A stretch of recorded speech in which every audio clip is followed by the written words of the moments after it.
Picture yourself on the brink of a grand journey. The stage is bathed in a mysterious glow, and a master storyteller takes center stage. In that mesmerizing moment, have you ever been ensnared by the captivating wonder of how they deftly weave the threads of tales into a tapestry of living, breathing worlds, igniting your imagination and beckoning you to explore the boundless depths of their narrative magic? Well, you probably saw what I did there, storytelling, weaving. This is exactly what you're going to experience today on Celebrate Michigan. We are going to hear from again, master storyteller, and you can see some of the amazing pieces that we have around us today. Welcome to Celebrate Michigan, this show produced on the campus of Madonna University. I'm Chris Benson, and with me is Barbara Schutzgruber, who, as I said, is a weaver and storyteller. Welcome to the show. Well, thank you very much. Thank you for having me. Yes, and so which came first, the weaving or the storytelling? Actually, the storytelling. Okay. I grew up hearing stories. My uncles were wonderful storytellers, but they always thought what I do professionally was weird. I tell stories to people I don't know, where they were wonderful on the porch around the campfire, storytellers. And I told the creepy stories at camp and would scare myself as a kid to go down the dark and lonely road to the outhouse when camping. In college, I studied folklore, and my background's in comparative folklore, where you find the same story in different cultures and see how is it similar, how is it different. So all of that sort of came, but the weaving I was fascinated with. I was the kid who would be at Greenfield Village and watch the weavers. And if my parents ever lost me, so to speak, it would be, okay, where was the last demo?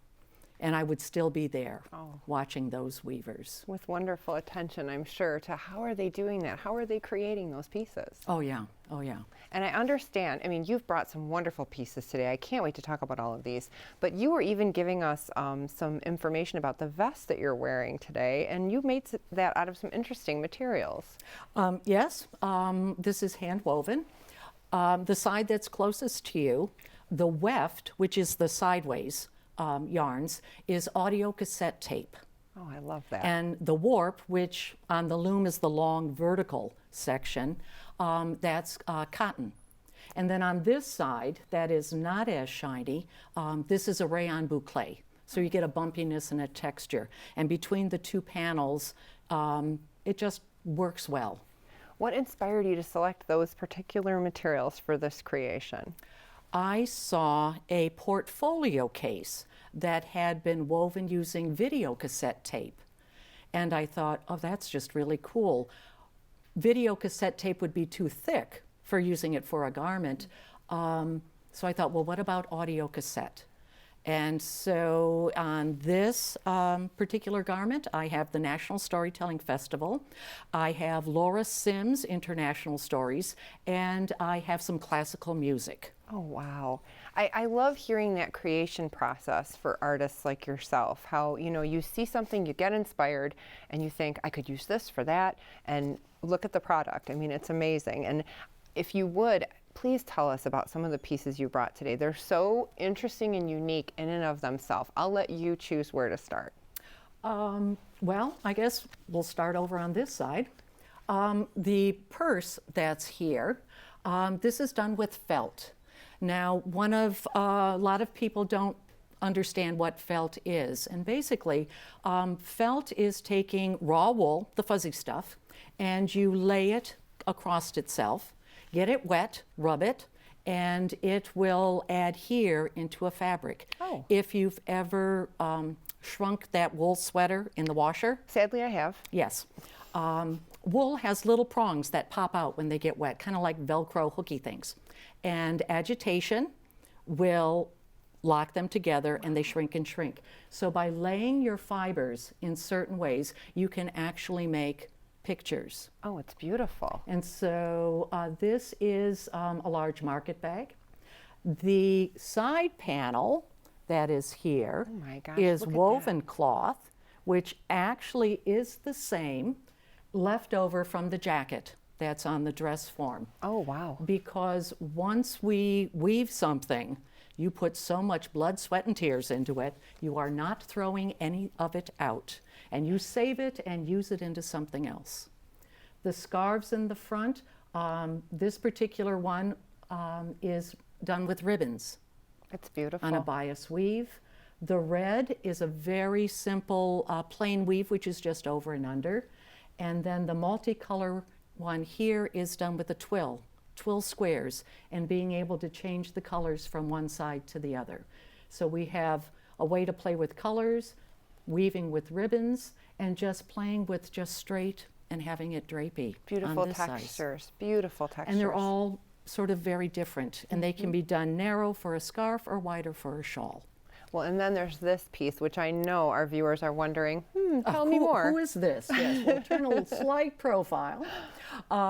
This is a mythical bird inspired by the largest eagle that is in the world. I cannot remember the name of it, but it comes from Russia.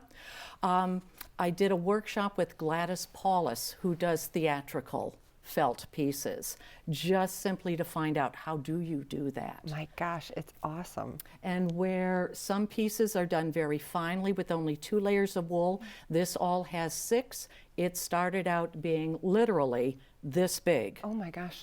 And then shrunk down to this size. Wow. And then I have to ask about this piece before we go to our break, because this captured my eye right when you were unloading it. This hat and bag here, please, if you would, talk to our friends about that. Those are woven from National Geographic maps. I love it. So it is woven over a form to get the shape, but there is not a hat inside. So the pieces, I took the maps, I adhered them to artist canvas, and then cut them into strips and wove them the same way you would do basket weaving. And of course, we have to have a matching purse to go along. If I can, there's a little compass right on the front of it. I had to for the magnetic closure. Of course. I cannot believe it's time to go to a break already. We do have to take a break, but we will be right back. And when we come back, we'll hear a little bit more from Barbara about the exciting world of storytelling. So stay tuned.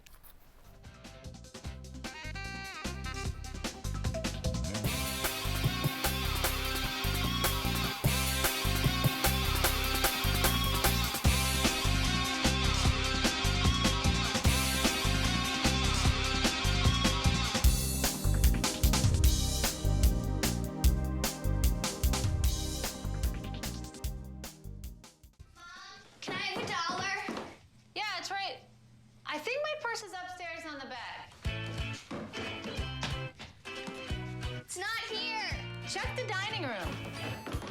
No. What about your sister's room? It's not there either. The upstairs closet? The downstairs closet? There are no more closets. Moms everywhere are finding ways to keep kids active and healthy. Get ideas, get involved, get going at letsmove.gov. Oh, emojis. I thought the conversation just got dumber. Ugh, internet trolls, just ignore them. I like you just the way you are. I believe in you. She's a hugger. Give her a squeeze. Help up the hand. Ah, there you go. Thanks, mate. You're killing it, Jane! Fast-paced family life in need of a slowdown? Hello, I'm Dr. Spruce. Did you know all those green shapes on maps are parks and forests? It's true. Visit discovertheforest.org and plan to visit a park or forest near you, instead of just wondering what it would have been like. While the word forest might make you think of distant lands from far, far away, please note parks and forests are closer than you think, which means things like beautiful scenery, fresh air, and family time are also closer than you think. My name's Reggie. Just recently, my wife and I took in her sister's children. Now, we already had 4, so I went from becoming a family man to a man with a bigger family. Now, you can't eat love, so I don't know how I'm gonna feed them tonight. How was that, Rich? I think I look more like Denzel. That's cold, man. Play a role in ending hunger. Visit feedingamerica.org/hunger and find your local food bank.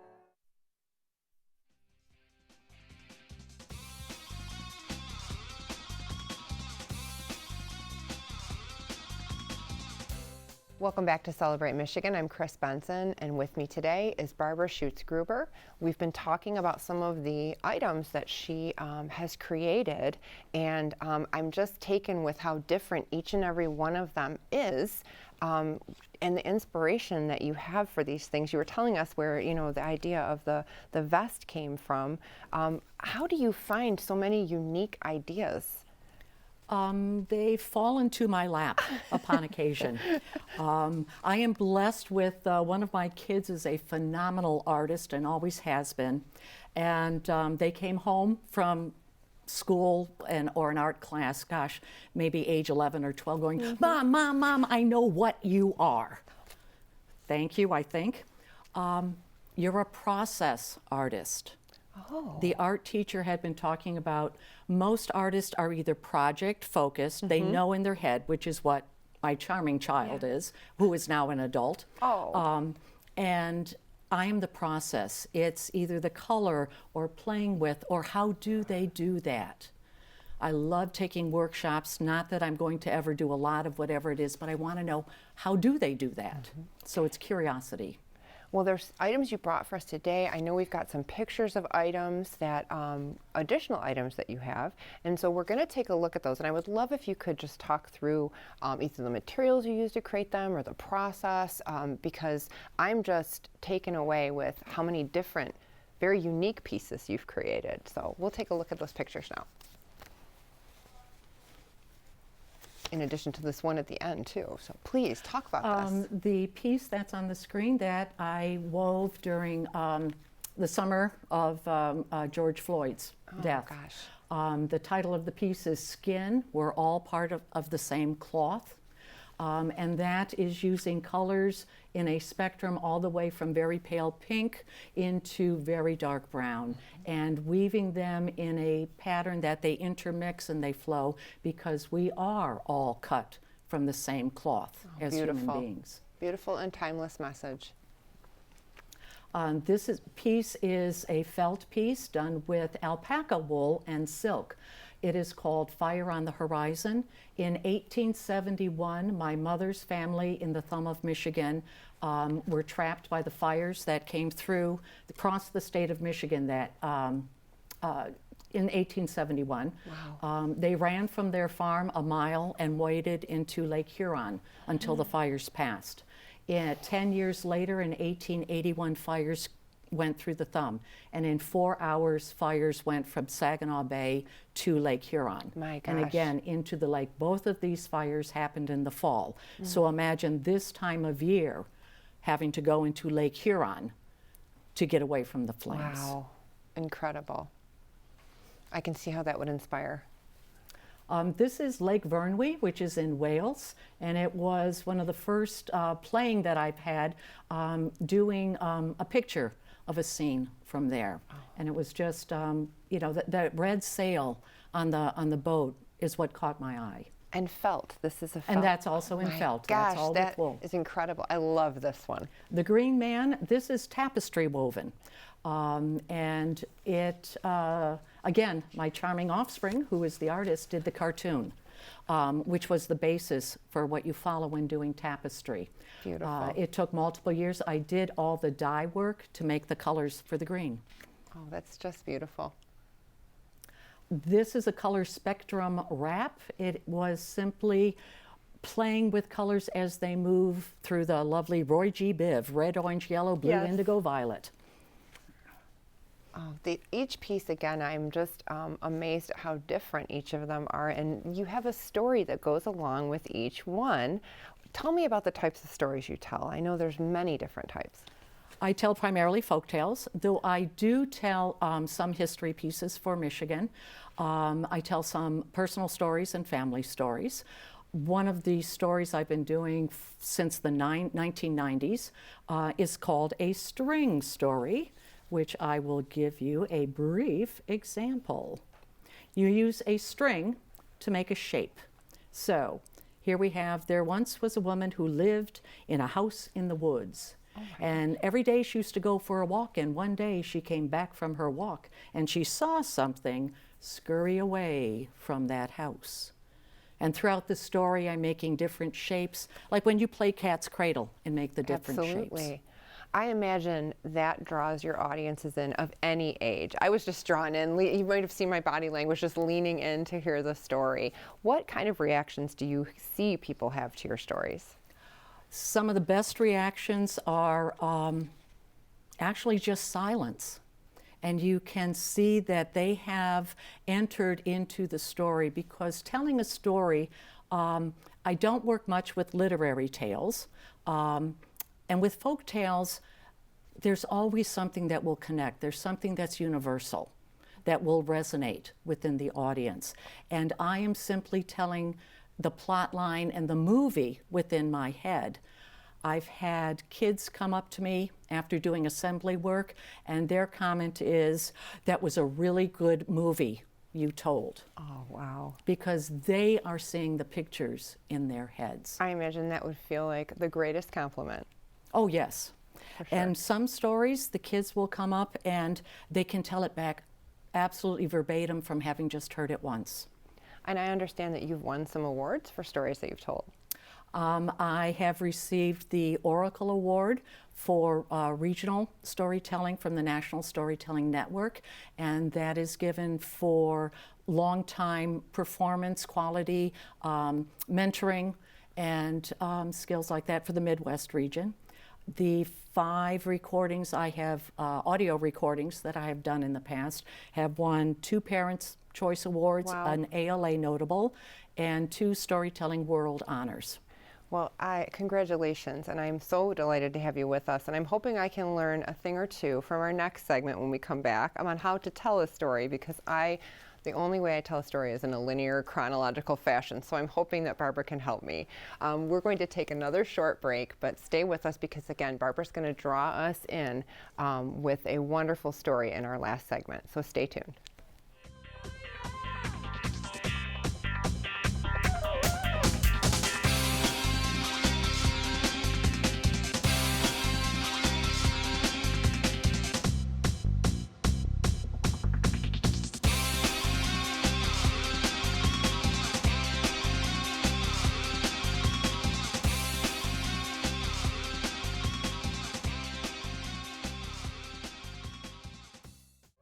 So we were walking to school. I started thinking about lunch. Mom packed me turkey and cheese. She's I really want smart. cheese pizza. Sometimes her mind wanders. We should have a sleepover. I remember saying, Laura? I think I heard Mom say something. The sign says don't walk. Sometimes it's so overwhelming. I really hope she doesn't I have really another hope I bad don't day have at another school bad day at today. school today. When you can see learning and attention issues from their side, you can be on their side. Go to understood.org, a free online resource with support and tools to help your child thrive. Hey, you. Yeah, you. Getting that college education? What are you gonna do? Graduate and take some office job? Be like everybody else? Or will you dare do something different? Like, be a teacher. You could be my teacher. You got the skills. The smarts? Yes, you. You could be the teacher I never forget. That'd be cool. Does that corporate job even have recess? What are you gonna make of yourself? What are you gonna make of me?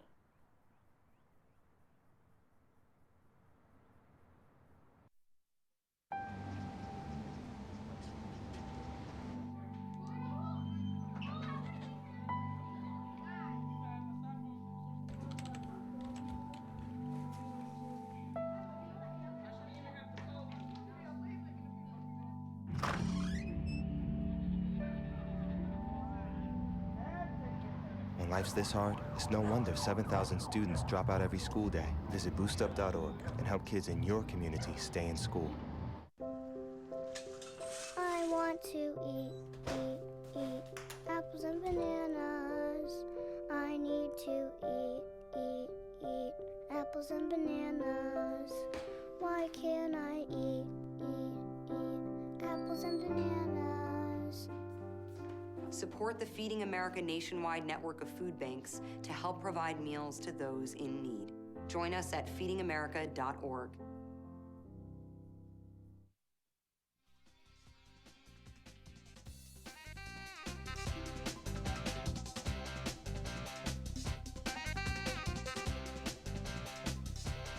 Welcome back to Celebrate Michigan. I'm Chris Benson, and we're in the studio with Barbara Schutzgruber. She's a storyteller, she's a weaver, she's an artist and a creator, and she's going to be telling a story for us today in a very special way. Barbara, tell me a little bit about the story you're going to share with us. It is a ballad called The Farmer's Daughter. Francis Child, back in the 1800s, collected 4 volumes worth of ballads, and they're short, sweet, and to the point. So here we go. Excellent. A song I will sing unto you now. It's a song with a merry intent about a young farmer's daughter going off down the road to pay rent. Now, this story goes back a good 500 years. I don't know if it actually happened or not, but I choose to believe that somewhere, some girl pulled this off. Now, back in the day, you had to pay your rent, your taxes every year. All right, some things never change, but they did not have automatic paycheck withholding, and you couldn't send a check, and paper money really wasn't even a thing then. So you took gold, silver, copper coins, you went down the dark and lonely road, and every crook and robber knew when taxes were due and what road you would be on, and they did not simply steal from you. Often they would slit your throat. They were called cutthroats. It was a very efficient way to do business, no witnesses. So the men of the village said, we're not going to do this. And it was a girl who said, you guys are a bunch of wimps. I will take the money into town. Well, as she was a-riding along and going down the highway, a gentleman thief pulled before her, and thus unto her he did say, my dear, you cannot ride alone now, for so many thieves there now be. If any should happen upon you, they'd rob you of all your money. Well, how did she know this was the biggest crook in the whole county? They did not have shows like America's Most Wanted, okay? He was handsome. He dressed very nice. Oh. He talked very nice. This was just going to be a good-looking guy who was going to keep her company as she went down the road. Well, if any should happen upon me, I feel they'd be very ill sped. For to tell you the truth, my kind sir, in my saddle my money I've hid.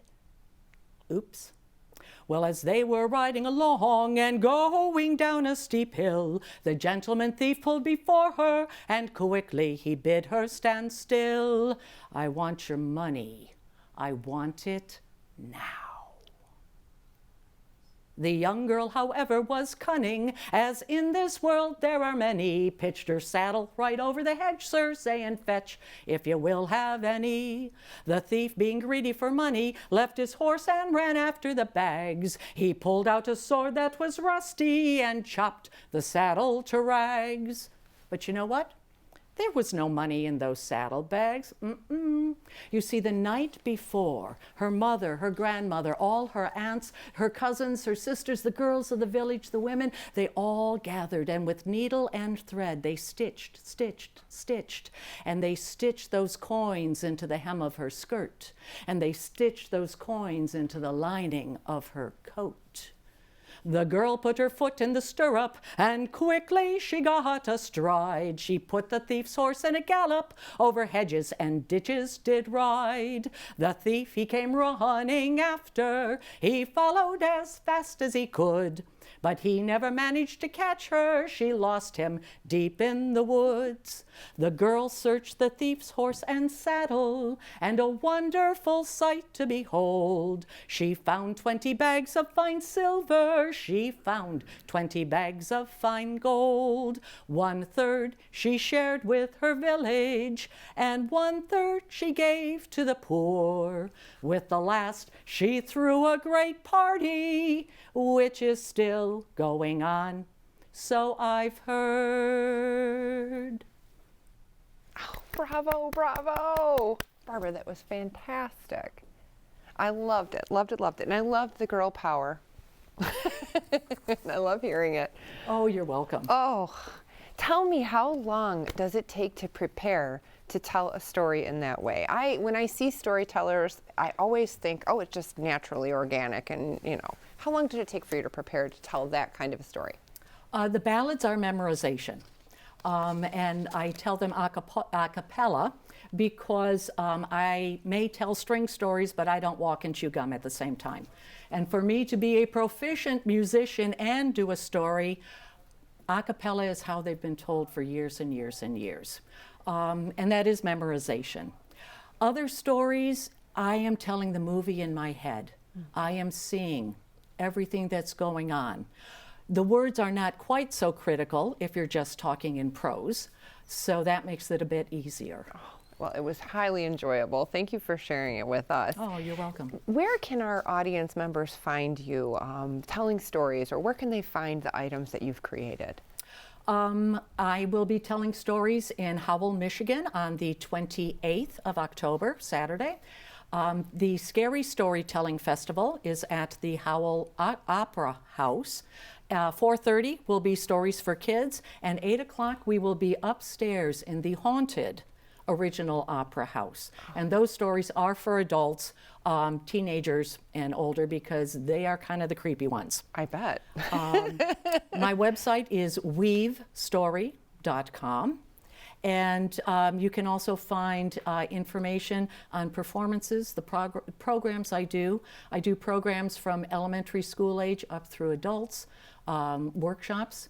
And you can look for the book, Beyond the Sword Maiden, A Storyteller's Introduction to the Heroine's Journey. Oh, Barbara, it's been so delightful having you with us. Thank you for sharing your inspiration and your creativity with all of us. Oh, thank you. It is my pleasure. Thank you for having me. And thank you for watching. That's all we have this time. We've so enjoyed having Barbara Schutzgruber with us. And thank you for letting us come into your living room and share all of these things with you. We enjoy so much having you, and we'll see you next time.